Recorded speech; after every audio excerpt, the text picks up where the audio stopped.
Hello everyone. Today we have with us a distinguished alumnus of IIT Kharagpur, Mr. R. Gopalkrishnan. He is a former executive director of Tata Sons Group with over 50 years of experience in the executive world. He is also an avid writer as well as an international speaker. Welcome, sir. Thank you. Pleasure to be here.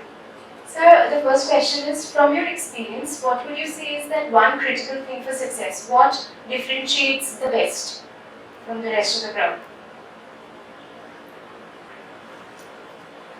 The one single thing, if I have to isolate, is the hunger to be the best.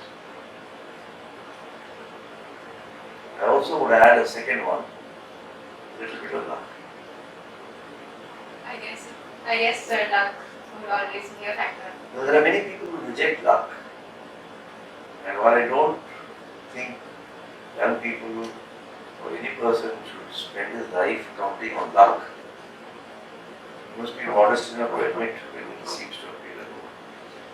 But the hunger to do something and the determination to satisfy that hunger is the most important.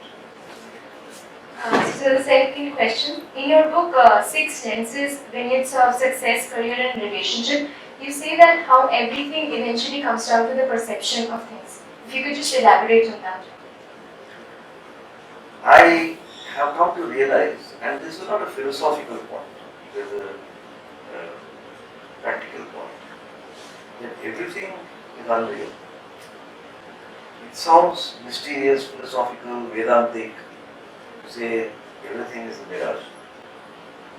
But I honestly believed it, and that's why I wrote that book.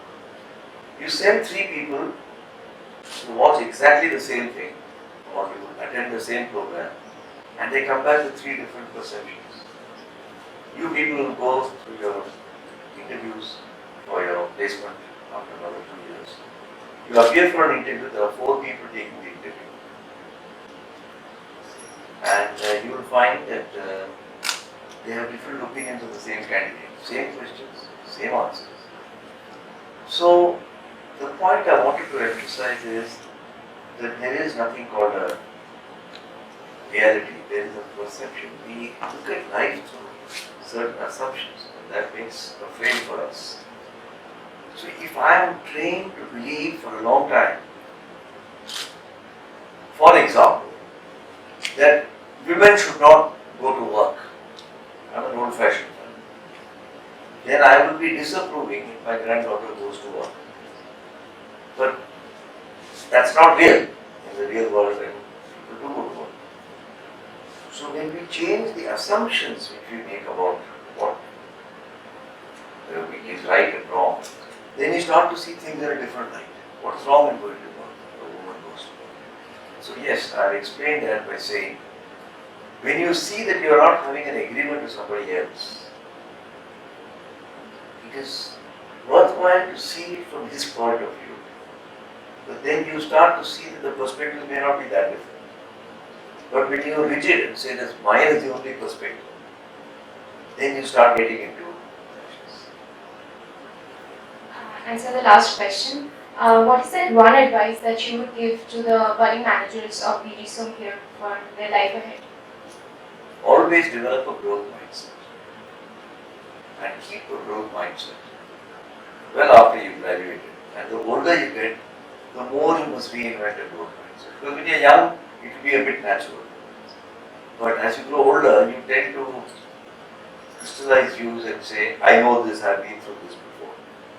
And it's very important because life and career both throw challenges at you, which ask you to revisit your assumptions. And when you are unwilling to do that, because you have a fixed mindset, then you get into a lot of unhappiness, personal challenges, and I've seen that happen. So, one single advice I would say is keep a growth mindset.